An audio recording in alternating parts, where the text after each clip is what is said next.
여자 태권도 김유진이 세계 상위 랭커를 연파하며 올림픽 우승을 차지했습니다.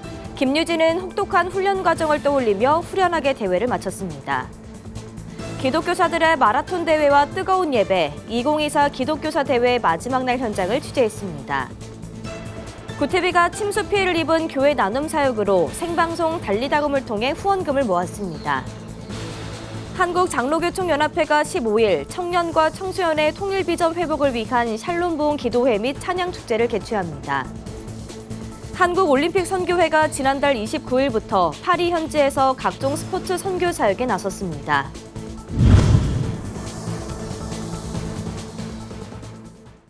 현지 기독교사 1,100여 명이 모인 2024 기독교사 대회 현장 연속 보도입니다.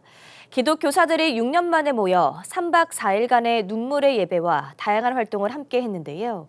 그 마지막 날에는 마라톤 대회가 열렸습니다. 뜨거웠던 현장 장세인 기자가 취재했습니다. 자, 하겠습니다. 5, 4, 3, 2, 1, 출발! 세 바퀴! 화이팅! 새벽 공기를 가르고 질주하는 이들, 다름 아닌 기독교사들입니다. 6년 만에 열린 2024 기독교사 대회의 마지막 날, 5km 마라톤 대회가 개최됐습니다. 참가자들은 천안 백석대학교 캠퍼스를 3바퀴, 소운동장을 2바퀴 돌아 5km를 완성합니다. 포기하지 마! 1등을 거머쥔 교사는 매일 아침 거제도를 달리던 습관과 기독교사들의 격려가 비결이라고 말합니다. 이제 아침 달리기를 했던 게 기독교사에게 어쨌든 체력은 중요하니까요. 그래서 공동체성을 서로 확인하고 그다음에 격려하고 함께 달릴 수 있어서 끝까지 할 수 있는 것 같습니다. 60여 명 중 꼴등으로 들어온 이들도 함께 완주했다는 사실에 마음이 벅찹니다.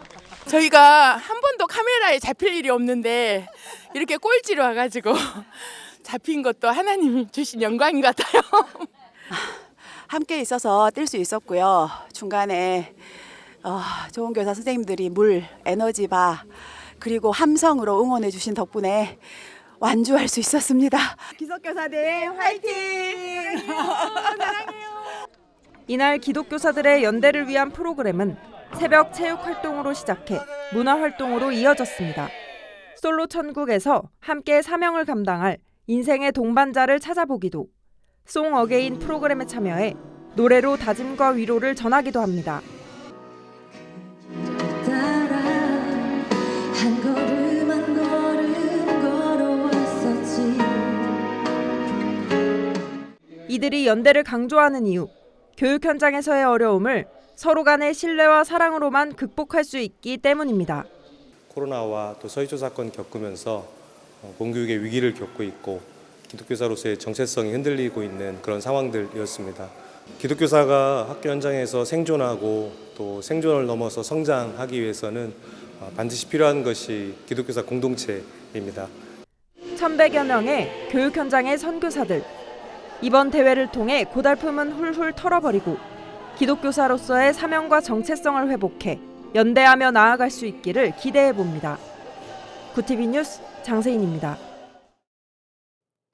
올해 집중호우가 이어졌던 지난 7월은 장마가 예년에 비해 유난히 길었습니다. 이로 인해 교회들의 수해 피해도 컸는데요. 특히 어려운 환경 속에서 사역하는 교회들의 피해가 컸습니다. 이에 구티비는 침수 피해를 입은 교회들을 돕고자 생방송 달리다금을 통해 후원금을 모았습니다. 보도에 김효미 기자입니다. 전북 완주군에 위치한 운주교회. 교회 바닥은 물에 잠겨 물을 퍼날라도 소용이 없습니다. 의자를 비롯해 음향 장비도 수해 피해로 쓸 수 없게 됐습니다. 교회 1층은 다 잠겨서요. 토일렛이라고 소그룹실, 식당 다 잠겼어요. 음향 장비, 어떤 가전제품들 고장나고 사태 다 잠겨서.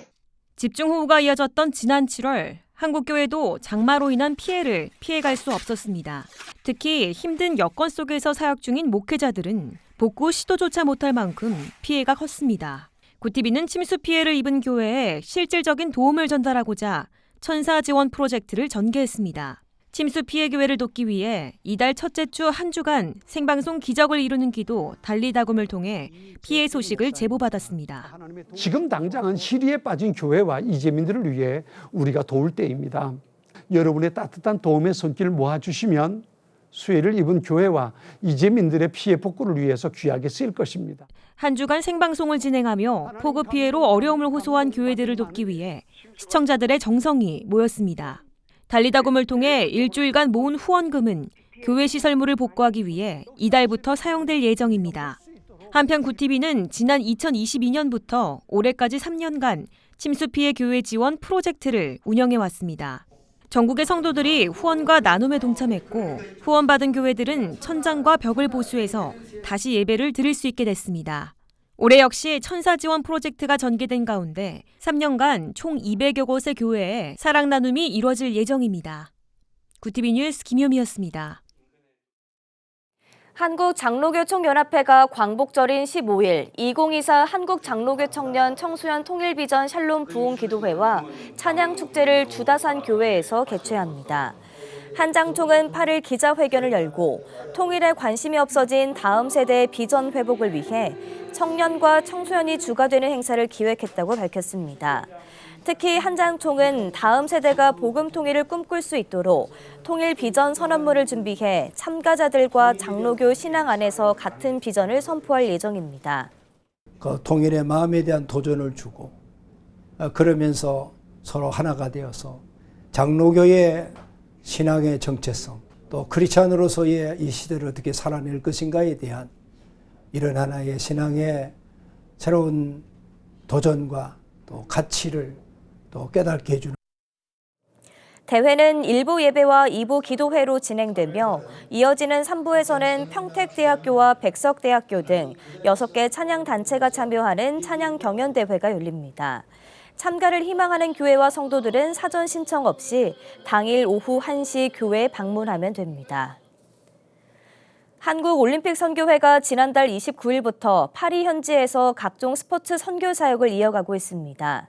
이장균 한국올림픽선교회 대표회장은 선수촌을 수시로 방문해 우리나라 대표팀 선수들을 중보 기도하며 지원에 나섰습니다. 선교회는 세계 각국에서 찾아온 올림픽 관계자와 관람객들에게 복음을 전하며 전도하는 사역도 이어갔습니다. 경기장과 선수촌 앞에서 장구 열쇠고리와 갓블레스유가 새겨진 열쇠고리를 선물하며 전도 활동에 나섰습니다. 이영훈 한국올림픽 선교회 총재는 이번 올림픽에 우리 대한민국 선수들이 참가하게 된 것을 자랑스럽고 기쁘게 생각한다며 무엇보다 기독 선수들이 모든 역량을 발휘해 하나님께 모든 영광을 올려드리는 대회가 되기를 소망한다고 밝혔습니다. 한국교회 법학회가 가자 교회로 캠페인을 실시합니다. 가자 교회로 캠페인은 지난 3년간 코로나19 사태에 한국교회 총연합을 중심으로 한국교회 법학회가 어떻게 대응했는지 회고하여 정리함으로 교회와 예배의 소중함을 일깨우는 활동입니다. 한국교회 법학회는 8일 보도자료를 통해 코로나19 사태에 교회는 영적, 심리적 위안과 용기를 주고 이웃을 돕고 모범을 보이며 국민과 함께 이겨냈다며 교회 예배만을 금지하는 편파적 조치는 헌법상 평등 원칙 위반이라고 지적했습니다. 이어 최근 대법원 판결은 교회와 예배를 이해하지 못한 매우 유감적인 판결이라며 한국교회 법학회는 한국교회의 미래를 밝히기 위해 폭염의 여름 기간 학술지 제작에 땀을 흘리며 가자 교회로 캠페인을 전개한다고 밝혔습니다. 지난달 대법원 전원합의체는 코로나가 확산하던 시기 지자체가 교회 집합 금지를 명령한 것은 헌법상 종교의 자유를 침해한 것이 아니라고 판결한 바 있습니다. 구TV 호남 전북본부에서 보내온 소식입니다. 정읍시 기독교연합회가 2024 정읍시 기독교 이단 세미나를 열었습니다. 28일 정읍 성방교에서 열린 이번 세미나에는 정읍 지역 목회자와 성도 400여 명에 참여해 이단과 사이비 문제 해결에 관심을 모았습니다.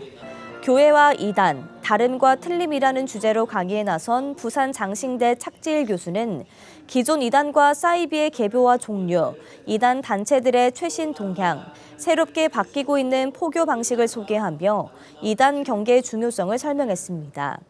탁 교수는 최근 정읍시에서 가장 경계해야 하는 이단 단체는 신천지와 하나님의 교회다라며 우리의 다음 세대들을 영적 전쟁에서 지키기 위해 우리가 먼저 정확하게 알아야 한다고 강조했습니다.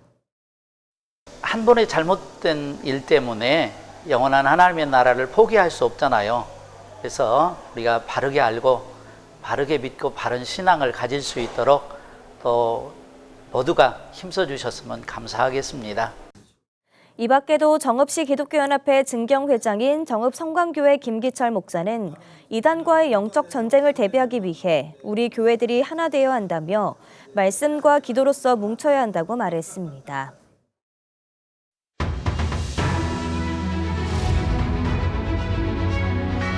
오늘의 이슈 포커스입니다. 8일 한국개발연구원이 수정경제전망 보고서를 통해 올해 민간 소비 전망을 기존 1.8%에서 1.5%로 0.3%포인트 하향 조정했습니다. 연구원은 설비 투자는 반도체 경기 호조세가 투자로 이어지지 못함에 따라 기존 전망보다 크게 낮은 0.4% 증가할 것으로 예상된다고 설명했습니다. 내수 부진의 가장 큰 원인으로는 고금리의 장기화가 꼽히고 있습니다. 연구원은 민간 부채가 대규모로 누적돼 가계는 소비했을 여윳돈이 없다고 분석하며 지난 2분기 우리나라 소비 판매 지수는 2009년 1분기 이후 약 15년 만에 가장 크게 감소했다고 설명했습니다. 한국철도공사 직원 2명이 서울 구로역에서 일하다 작업장비 충돌 사고로 목숨을 잃는 사고가 발생했습니다. 9일 국토교통부 등에 따르면 이날 오전 2시 20분 서울 지하철 1호선 구로역에서 전차선 점검과 보수작업 중이던 모터카 상부 작업대와 인근 선로를 지나던 점검차가 충돌했습니다. 이 사고로 코레일 소속 직원 2명이 숨지고 1명은 다리가 골절돼 인근 병원으로 이송됐습니다. 고용노동부는 중대재해처벌법 적용 여부를 검토할 예정입니다. 코레일 측은 깊은 유감을 표한다며 최대한의 예우로 장례와 후속 조치를 진행할 것이라고 밝혔습니다. 여야는 8월 임시국회에서 일명 구하라법과 간호법 등 비쟁점 법안을 처리하기로 합의했습니다. 8일 여야는 이같이 밝히며 법안 통과를 위해 협력하겠다고 밝혔습니다. 구하라법은 양육 의무를 저버린 부모에 대해 상속권을 배제하는 민법 개정안을 의미합니다. 간호법 제정안은 진료 지원 간호사를 법제화한 내용을 담고 있습니다. 다만 여야정 민생협의체 구성에 대해선 여야 합의가 이뤄지지 않았습니다. 최근 대검찰청이 발간한 2023년 마약류 범죄 백서에 따르면 지난해 마약류 사범은 2만 7천여 명에 달했습니다. 마약류 사범을 학력 기준으로 나눠보면 전문대 졸업자가 4.2%, 대학교 졸업자가 17.7%, 대학원 이상 졸업자가 1.2%로 집계됐습니다. 이는 2004년 전문대 졸업 2.7%, 대학교 졸업 8.0%, 대학원 졸업 0.6%에 비해 크게 증가한 수치입니다. 연령별로도 큰 변화가 나타났습니다. 2004년 0.2%에 불과했던 10대 비율이 지난해에는 5.3%로 증가했고 20대 비율도 16.1%에서 30.3%로 2배가량 높아졌습니다. 구티비 뉴스 김태유입니다.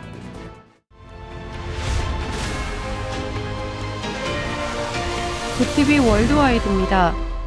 일본 규슈 남동부 미야자키현 앞바다에서 8일 오후 4시 43분께 규모 7.1 지진이 발생해 최소 12명이 다치고 가옥 21채가 무너졌습니다. 일본 기상청은 이번 지진 이후 난카이 해구 지진 임시 정보를 처음으로 발표했습니다. 기시다 후미오 총리는 추가로 일어날 수 있는 지진에 대한 대응 태세 구축을 위해 9일 예정된 중앙아시아 5개국 순방도 취소했습니다. 일본이 가장 두려워하고 경계하는 난카이 해곡 대지진은 수도권 서쪽인 시즈오카현 앞바다에서 시쿠 남부, 규슈 동부 해역까지 이어진 난카이 해곡에서 100에서 150년 간격으로 발생한다는 지진입니다. 일본 정부는 난카이 해곡 대지진이 30년 이내에 발생할 확률을 70%에서 80%로 보고 있습니다. 미국 뉴저지에서 조울증을 앓은 20대 한인 여성이 출동한 경찰의 총격에 사망한 사건이 벌어져 경찰의 과잉 대응 논란이 일고 있습니다. 뉴저지주 포트리 아파트에 거주하는 이모 씨가 지난달 28일 새벽 1시 25분께 자택으로 출동한 현지 경찰관이 쏜 총에 맞아 숨졌습니다.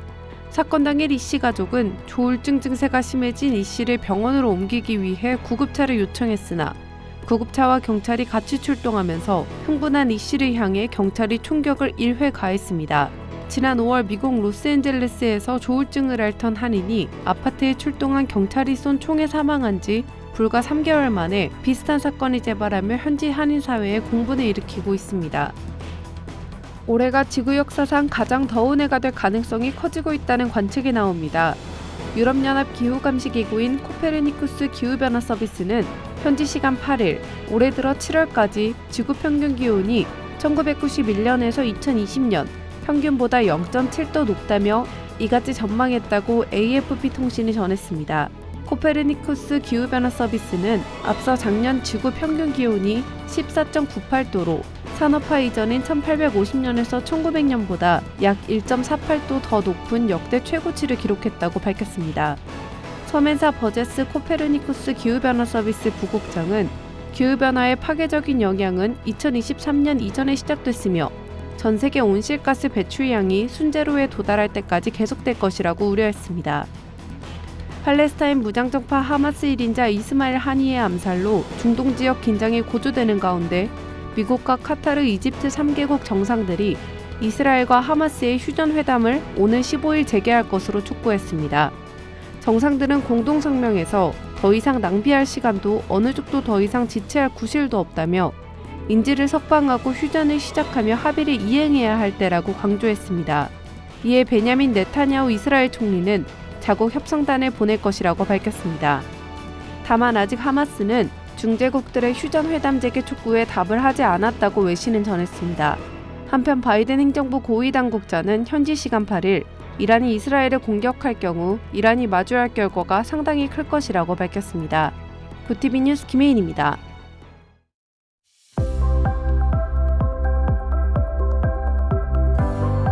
내일은 서울을 포함한 전국 대부분 지역에 5에서 40mm의 소나기가 내리겠습니다. 곳에 따라 벼락과 돌풍을 동반하며 시간당 20mm 안팎의 비가 집중될 수 있겠습니다. 이어서 전국 날씨입니다. 내일 한낮 최고 기온은 서울 34도, 강릉 33도가 예상됩니다. 남부지방은 광주와 대구 34도, 부산과 제주 33도를 보이겠습니다. 날씨였습니다. 전국 곳곳에 폭염이 지속되며 더운 한 주를 보냈지만 다음 주도 무더위가 예상된다는 예보가 나옵니다. 특히 주말간 최고 체감 온도가 35도 내외로 오르는 등 전국적으로 뜨거운 주말을 보낼 것으로 예상되는데요. 온열 질환이 발생하지 않도록 수분 섭취 등 안전에 유의하는 주말 되시기 바랍니다. 이상으로 뉴스를 마칩니다. 함께해 주신 여러분 고맙습니다.